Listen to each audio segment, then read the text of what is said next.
Atos, porque falar do livro de Atos é nesse sentido, porque esse é um momento em que algumas características da igreja primitiva, que estão retratadas aqui em Atos, nós precisamos retomar, relembrar.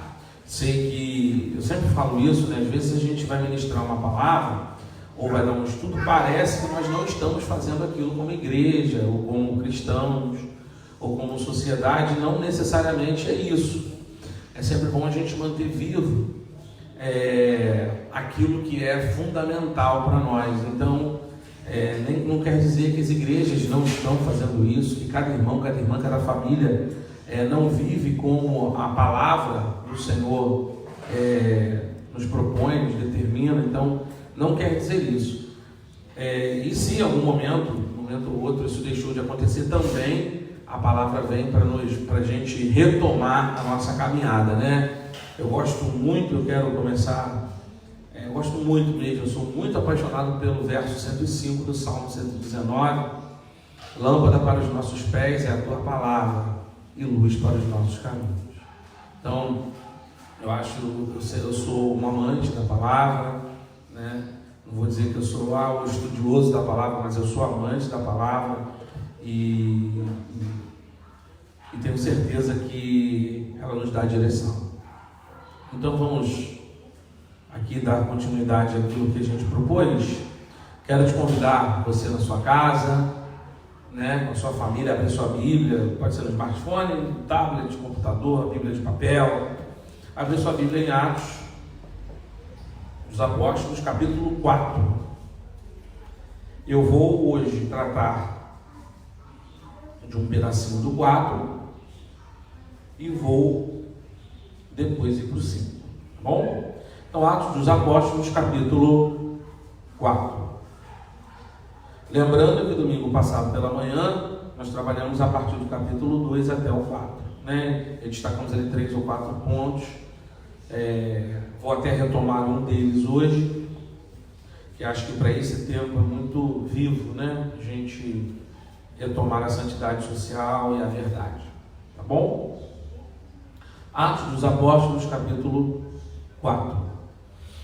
Vou ler do versículo 32 ao 37. Da multidão dos que creram, era o coração e a alma. Ninguém considerava exclusivamente sua nenhuma das coisas que possuía. Tudo, porém, lhes era comum. Com grande poder, os apóstolos davam testemunho da ressurreição do Senhor Jesus.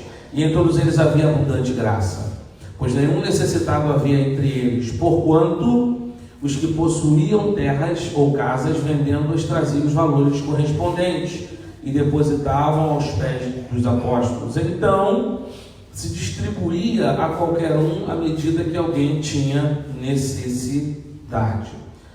José, a quem os apóstolos deram o nome de Barnabé, que quer dizer filho de exortação, levita, natural de Chipre, como tivesse um campo vendendo, trouxe o preço e depositou aos pés dos apóstolos. Um tema muito relevante para esse tempo, e uma situação muito relevante para esse tempo, talvez seja a santidade social. Quero aqui tratar desse como o primeiro tema nessa manhã. Pastor, por que falar da santidade social? Veja bem, a nossa espiritualidade, a forma como nos relacionamos com Deus e com o outro, né, com o transcendente e com os irmãos, ela, quando a gente olha para as Escrituras, para a Bíblia, ela precisa apontar para uma santidade social, né? Porque senão nós teremos apenas a vertical, né? Eu sempre brinco com os irmãos que o Evangelho ele precisa ser vertical, mas isso, vertical no sentido da comunhão do homem com Deus, mas isso precisa passar pelo horizontal, né? Como se fosse a imagem da cruz. Não é o estudo para hoje, mas eu quero te fazer essa simbologia, né? A comunhão com Deus, ela precisa apontar para a comunhão com o outro. veja bem, eu coloquei como primeiro tópico de hoje, como um apontamento, que é muito relevante para o tempo que nós estamos vendo, eu acompanhando os noticiários como toda a sociedade, nós, confesso, irmãos, que eu fico muito feliz, inclusive, de ver tantas ações que apontam para o outro, cuidado com o outro, e nós estamos precisando realmente disso, e espero que quando tudo isso passar, isso não passe junto, isso não acabe junto, né? Que as nossas igrejas sejam igrejas que vivam a santidade social, né? Que cada um de nós, da própria população, tenhamos isso vivo entre nós, que isso não morra, o carinho, o cuidado, a preocupação e as ações práticas com os mais pobres, com os mais necessitados, com os marginalizados.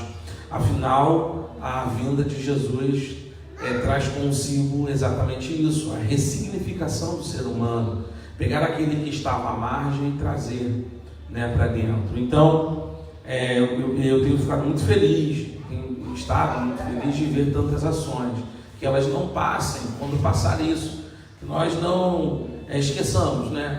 Passou esse momento de quarentena, de coronavírus, e a gente volte cada um para o seu quadrado, enclausurado cada um na sua vida, e a gente esqueça isso, as igrejas inclusive, né?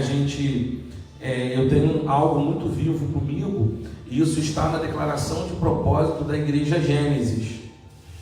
Depois você dá uma entradinha lá, Projeto Gênesis.oficial, no Facebook, no Instagram da igreja, da declaração de propósito da igreja. Eu não consigo de verdade entender igreja como um espaço, né, apenas de culto. Não que isso não seja relevante e importante, mas nós precisamos entender que o outro é o mais importante de tudo. Então eu pontuo aqui a santidade social e quero trazer um esclarecimento, porque alguns princípios foram estabelecidos, né? Precisavam ser estabelecidos. É o início da caminhada, né? É a igreja primitiva, é o início da igreja. Então aqui, de forma didática, o Espírito Santo ele vai trazendo para os apóstolos, para todos aqueles que iam fazendo parte da fé cristã, o princípio de se viver numa comunidade cristã, tanto que o tema é comunidade cristã, antes do versículo 32. E aqui para mim está relatado o princípio da santidade social. Por quê, pastor? Porque quando está escrito aqui, eles têm tudo em comum, a gente não pode, de forma alguma, achar que isso é coletivo, né? Pastor, o senhor está dizendo então para esse momento que a gente tem que ter tudo em comum? Não é nada disso. O apontamento que as Escrituras nos dão aqui é aquilo que eu tenho, quando eu digo eu tenho, aquilo que está à minha disposição, meus dons, meus talentos, talvez um recurso financeiro, material, ele precisa estar à disposição. Eu acho que nesse sentido que eu apontaria aqui uma santidade social, né? Um primeiro princípio para uma comunidade, para a vivência da comunidade cristã, que a nossa vida precisa estar à disposição. Os recursos que são colocados para cada um de nós, eles precisam estar à disposição do outro, né? E não existe algo mais cristão do que isso, né? Um médico que se coloca à disposição para cuidar do outro. E eu estou falando de um médico, a gente pode pensar aqui de um artesão, a gente pode pensar de um professor, a gente pode pensar de qualquer área. E quando a gente leva isso para o material, isso vai na contramão do que, não vou aqui citar, né, igrejas, pastores, pessoas, aquele ou outro, mas isso vai na contramão daquilo que a Bíblia diz, né, da acumulação. A Bíblia vai dizer de que a gente precisa colocar à disposição os recursos que temos. Eu lembro de uma ação que aconteceu lá na Espanha, né? A gente sabe que dos países da Europa que estão sofrendo com o novo coronavírus, a gente tem a Itália, né? Encabeçando, depois a gente tem a Espanha. E o Cristiano Ronaldo pegou seus hotéis e colocou à disposição, eu estava vendo no noticiário, ele fez uma doação de alguns milhões de dólares e colocou os seus hotéis à disposição para colocar aqueles casos mais complicados de isolamento, os idosos, com o pessoal do grupo de risco. E quando aqui é relatado que eles colocavam aos pés dos apóstolos, eu entendo nessa hora que os apóstolos eram aqueles que dariam a direção, o governo, no sentido do cuidado coletivo. Então, aqueles que tinham mais, que podiam colocar a sua disposição para que todos fossem atendidos. Então, que as nossas igrejas, que a nossa vida, ela possa apontar no sentido de uma santidade social. E se nós pensarmos na tradição da igreja, inclusive escrevi um texto, postei no meu Instagram e no Facebook, 3 pontos que eu vejo na tradição da igreja, né? A centralidade da palavra, uma espiritualidade equilibrada e a santidade social. Tempo atrás, aí umas 3 semanas atrás, eu coloquei isso lá, um texto que eu escrevi à mão, tirei uma foto e coloquei. Nós precisamos viver isso de uma forma mais real e que não passe, né? Então, aquilo, meu irmão, minha irmã, que o Senhor colocou à sua disposição, pastor, mas eu sou tão simples, eu não consigo ver que de alguma maneira eu posso ajudar, todos nós podemos. Um abraço, um conselho, talvez você é mais experiente do que você é uma irmã mais experiente do que uma jovem, ela precisa de um conselho de quem já viveu essa trajetória que vocês, que aquela jovem está vivendo agora, um irmão mais experiente, um conselho, uma ligação para fazer uma oração junto nesse momento. Meu pai, semana passou, falou: meu filho, liguei para os meus irmãos para saber se eles estavam bem, para saber como é que estão as coisas. É isso, Todos nós, de alguma maneira, podemos colocar algo aos pés dos apóstolos. Então eu quero nesse primeiro ponto, te dizer, nós somos chamados para uma santidade social. Amém, meu irmão? E minha irmã, esse é o meu desejo. Para as nossas igrejas, para a nossa sociedade, que a gente pratique isso verdadeiramente. O meu desejo de coração é que quando isso tudo passar, essas marcas e princípios não saem do nosso meio. Das diversas denominações evangélicas, dos diversos grupos de ajuda, que isso seja uma marca da nossa sociedade. Amém? Então, eu fico aqui fechando esse tema da santidade social.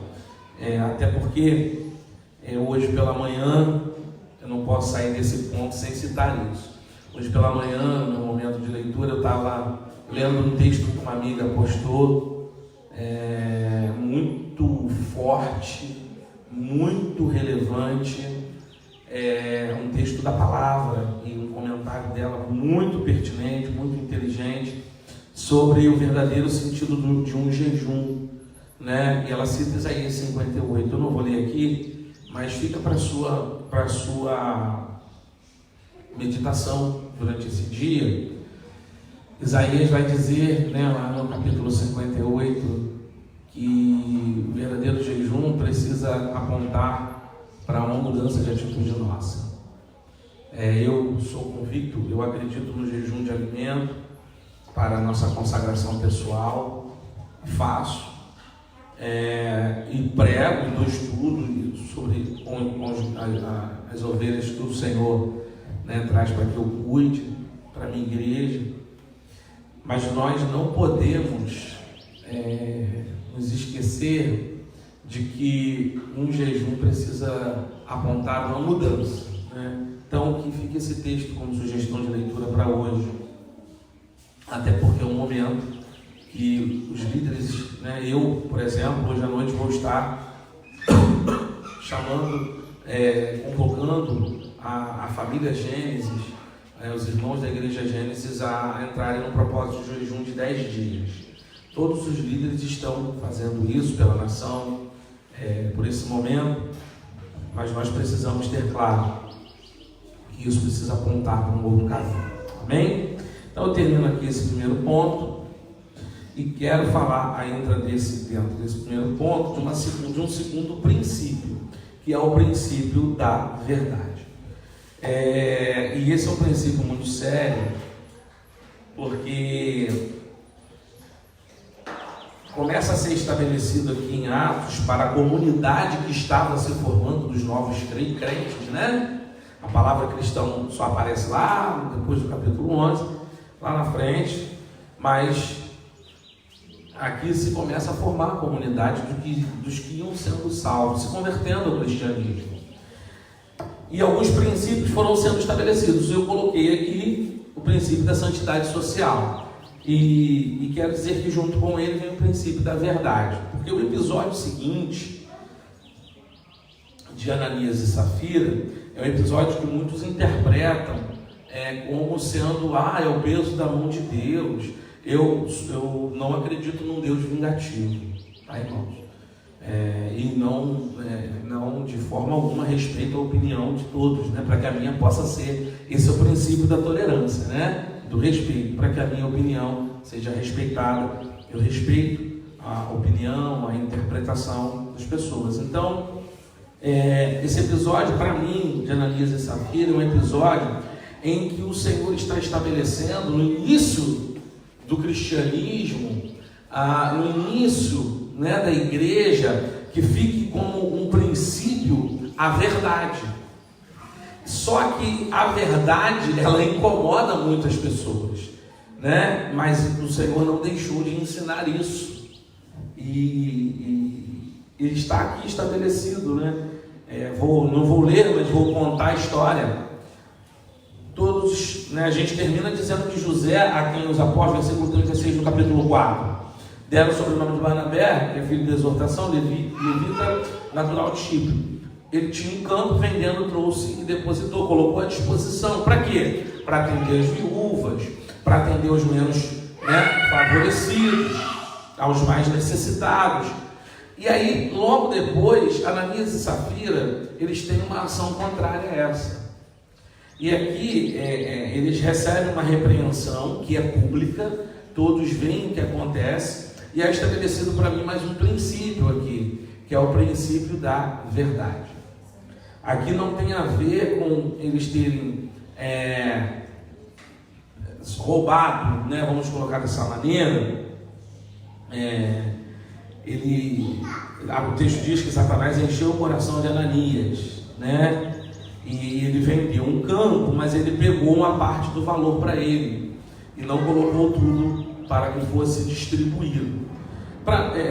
Nessa manhã eu queria aqui colocar para vocês esse ponto que é estabelecido um princípio aqui que não pode ser negociado na comunidade de fé, né? A verdade. A verdade. E isso foi público, então a comunidade estava entendendo que esse era um princípio do Senhor, que nós precisamos caminhar na luz, mesmo que essa caminhada muitas vezes traga desconforto para algumas pessoas.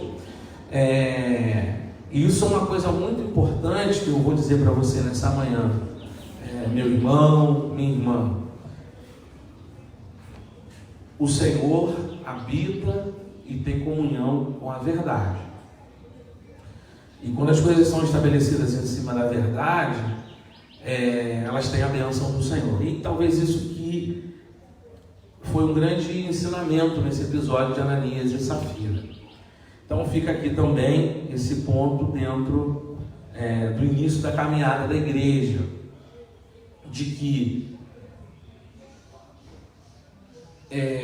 mesmo que o outro, e eu não estou falando aqui, deixa eu fazer um recorte, que nós vamos falar aquilo que vem à nossa cabeça o tempo inteiro, né? A psicologia já falou do ego, superego, né?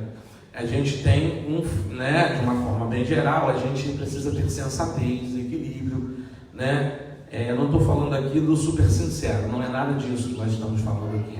Estou falando de um princípio bíblico, da verdade quando necessário, como um aprendizado e como algo que é um princípio de uma comunidade que vai pregar o Evangelho. Então, não pode ter nada velado, escondido. Então, que fique bem claro isso, tá, irmãos e irmãs? Eu quero terminar esse ponto dizendo que quando existe a visitação do Espírito, porque essa comunidade foi visitada pelo Espírito Santo e o Espírito estava entre eles. Quando existe a visitação do Espírito, existe o entendimento e a luz. Então eu quero terminar esse ponto sobre a verdade, dizendo que uma das marcas da presença do Espírito Santo, a gente vem falando disso, né? É o entendimento, falei muito disso no domingo passado pela manhã, o entendimento do corpo, não tem confusão. Isso é uma coisa importante, né? Uma das marcas da presença genuína, de um avivamento genuíno, é que todos entendem o que está acontecendo. Então também fica isso, especialmente para nós líderes, né? Coordenadores de ministério, líderes de célula, nós que de alguma forma temos temos ações que influenciam e precisam ser ações responsáveis, porque lideramos pessoas, né, e não coisas. Isso é importante. Nossas ações precisam ser responsáveis. Então veja bem, quando existe a manifestação genuína do Espírito Santo, como aconteceu aqui em Atos, em que alguns princípios foram sendo estabelecidos, eu estou dentro da verdade, uma das marcas do Espírito Santo é o entendimento. E se existe um entendimento, é porque a verdade está sendo trabalhada de forma saudável. Isso não vai trazer confusão, isso não vai trazer desequilíbrio no corpo, isso não vai trazer problemas, né, doença para o corpo de Cristo, para a sua família. Então, que a gente possa entender isso, que a visitação do Espírito traz entendimento e luz, verdade. Amém, irmãos? E por último, eu quero falar dentro do capítulo 5, e para o versículo 33, eles, porém, vou ler até o 42, eles, porém, se enfureceram e queriam matá-los.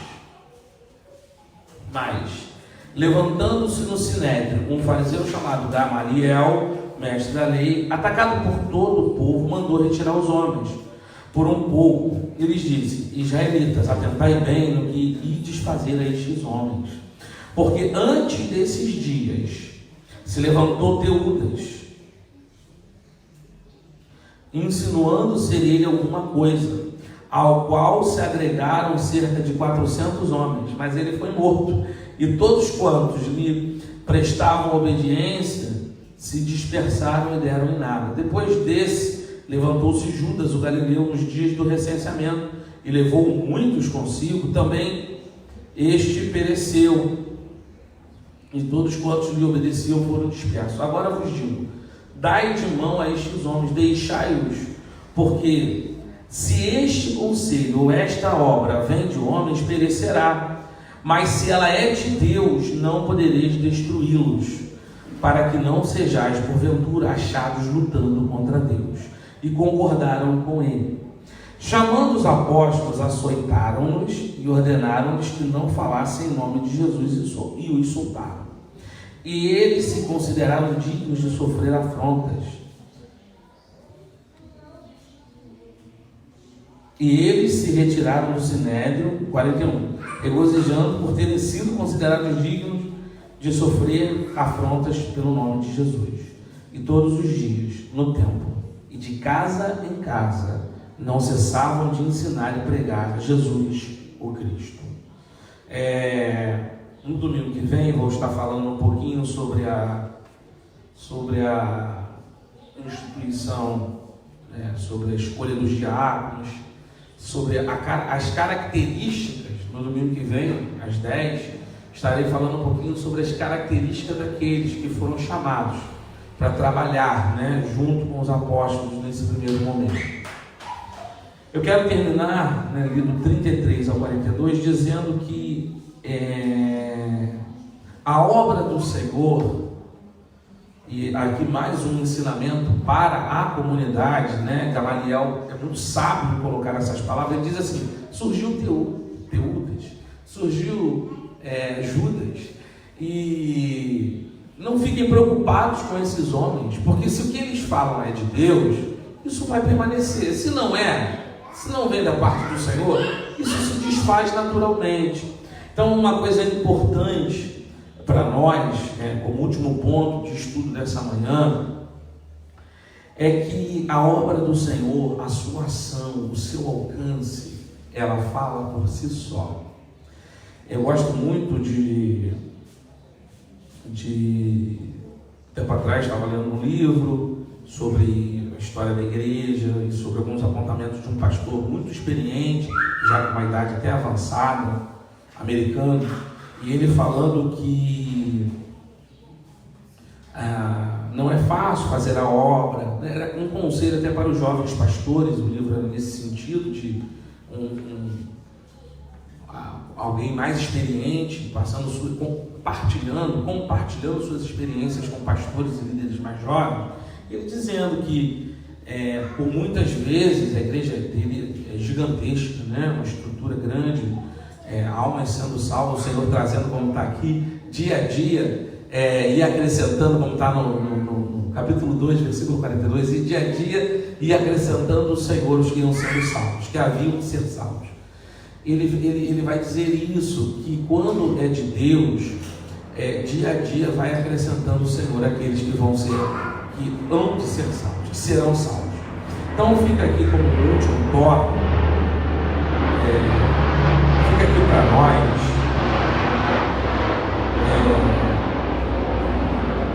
que a obra é do Senhor. Então, nós, especialmente, falo isso por causa desse tempo, nós precisamos, todos nós, os cristãos, as igrejas, nós precisamos ter dentro de nós a convicção de que quem nos chamou foi o Senhor. E se aquilo que fazemos vem dele, é da parte dele, isso vai se perpetuar, inclusive pelas gerações. Eu, essa semana, estava lembrando do meu avô, porque quando olho para mim hoje, eu vejo muitas características do meu avô, especialmente a questão social, a questão do entendimento de que uma igreja, ela não é um espaço apenas de culto, ela é um espaço que precisa ser holístico, de verdade, né? Nós somos, eu entendo muito a igreja. Depois você dá uma entradinha lá no propósito, na declaração de propósito da Igreja Gênesis. Eu entendo muito a igreja como também um organismo que tenta dar respostas e soluções para os problemas sociais no lugar que está inserido, no lugar que a igreja está inserida. Então, eu tenho pensado muito nisso. Algumas características que estão em mim, eu via muito no meu avô. Ele era pastor da igreja metodista, e eu lembro do meu avô lutando, né, por ajudar os mais pobres, ajudar os marginalizados, uma luta ferrenha com ações comunitárias de ajuda assistenciais, né, emergenciais, como comida, por exemplo, médico, e por aí vai, e cursos. Meu avô tinha um curso de datilografia para ajudar a pessoa a ter alguma capacitação e profissão. E eu pensando nisso, eu comecei nesse ponto, que a obra do Senhor ela fala por si só, a pensar que esse é um caminho que nós temos que ter vivo, nós que nos chamamos, que nos consideramos cristãos, que fomos alcançados por essa maravilhosa graça, né? Por essa abundante graça. Nós precisamos ter vivo que nós fomos chamados para essa grande obra. Pastor, é fácil? Não. Mas não tenha medo, porque se o Senhor te chamou, estou falando agora para líder, para pastores, pastoras, para irmãos, irmãs, se o Senhor te chamou e você tem algo a colocar à disposição do outro, eu não tenho dúvida disso, Se o Senhor te chamou, isso vai falar por si só. Você não precisa ficar, nós até como líderes de igreja, nós não precisamos jogar palavras ao vento, nós não precisamos ficar fazendo alardes, né, disso, porque todo organismo saudável, inclusive isso ele coloca no livro, eu estou citando, ele cresce naturalmente. Uma planta saudável cresce naturalmente. Uma criança, quando ela sofre dinamismo, talvez de algumas insuficiências, faltou um nutriente, porque ela não está saudável, faltou alguma coisa. Então ela não tem o crescimento que deveria, os ossos não crescem como deveria, né? A imunidade não é boa como deveria. Todo organismo saudável cresce naturalmente. Uma criança saudável cresce naturalmente em estatura, em tamanho, em conhecimento, né? Nas suas cognições, na sua psique, quando o ambiente é saudável. E eu vejo o reino do Senhor assim. Como último ponto, eu quero dizer isso. Quero fechar dizendo isso. Que se foi o Senhor que te chamou, minha irmã, meu irmão, faça a sua parte. O restante é com o Senhor. É isso que eu trago para a minha vida. Eu faço a minha parte. O crescimento quem vai dar ao Senhor, como as coisas vão acontecer, isso é com o Senhor. Porque aquilo que não é de Deus se perde com o vento. Eu quero terminar esse pequeno estudo, onde eu apontei, fiz alguns apontamentos do capítulo 4 do 5, dizendo que nós fomos chamados para anunciar a palavra, acompanhar os mais jovens na fé, consolidar e ajudar os mais jovens e enviá-los para fazer o mesmo. Então eu quero encerrar esse ponto, esse estudo, dizendo que nós precisamos sermos